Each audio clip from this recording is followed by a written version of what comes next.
I could be wrong, but there do seem to be more libertarians today, more people who care about the Constitution and about limits on government power. Why has this happened? Because of me, of course. I've ranted about this on TV for 20 years, and finally it's paid off. I've convinced more people. And there are more Republicans who lean libertarian because of me. Or maybe not. In the 2008 Republican primary, there was this one obscure Republican presidential candidate who, during a debate, was asked this. Are you suggesting we invited the 9/11 attack, sir? I'm suggesting that we listen to the people who attacked us and the reason they did it. And they are delighted that we're over there because Osama bin Laden has said, I am glad you're over on our sand because we can target you so much easier. They've already now, since that time, have killed 3,400 of our men, and I don't think it was necessary. Wendell, may I make a comment on that? That's really an extraordinary statement. It's an extraordinary statement as someone who lived through the attack of September 11, that we invited the attack because we were attacking Iraq. I don't think I've ever heard that before, and I've heard some pretty absurd explanations for September 11. Rudy Giuliani got the applause. But by 2012, it was Giuliani who was out of elective politics and Ron Paul getting massive crowds at rallies.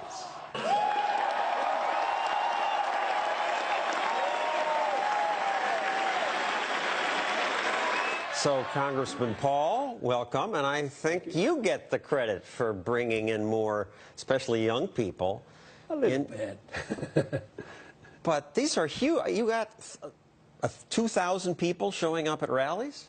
To the surprise of many, including myself, our largest rally was at Berkeley campuses, and we had 8,000 people came on. 8,000 people. So that is pleasing, but it is the message because people criticize me all the time. You know, Ron Paul, you're not a very good speaker, you know, that sort of thing.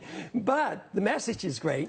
But I think what has happened is the absolute failure of our system is coming together. The failure of our foreign policy, the failure of our monetary system, the failure of our economic policies, and too much intrusion into our privacy. And people see, if they just hear the message of liberty, and they say, wow, that makes sense. And it's very attractive to the young people. It's very energizing for me. And when you started trying to explain these ideas to people, you were a lonely congressman.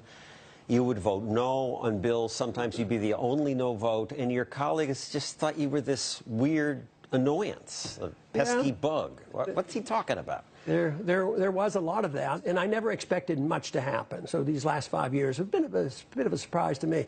You got used to getting no respect. But I thought that in time, maybe in 20 or 30 years, somebody might read, well, you know, maybe let's check his voting record. We're always optimistic. When I was doing this at CBS and then ABC, and people would sneer at me, I got depressed about it.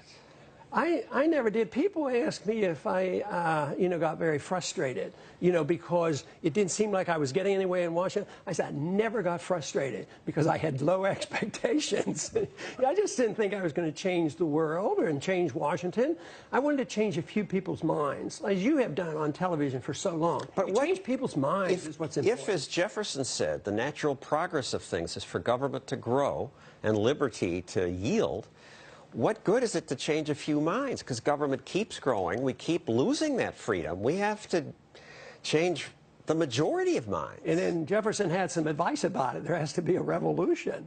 He actually literally leaned toward a violent revolution, which I do not. There has to be a revolution. It has to be intellectual. It has to be nonviolent. It has to be energized. The young people have to be involved. And I think we're there. I think we're in the middle of it. And I think that what has happened... Why do you think we're in the middle of it? We've got more people. Well, because right now it's actually affecting Washington. I mean, just think of this recent vote that didn't happen on Syria.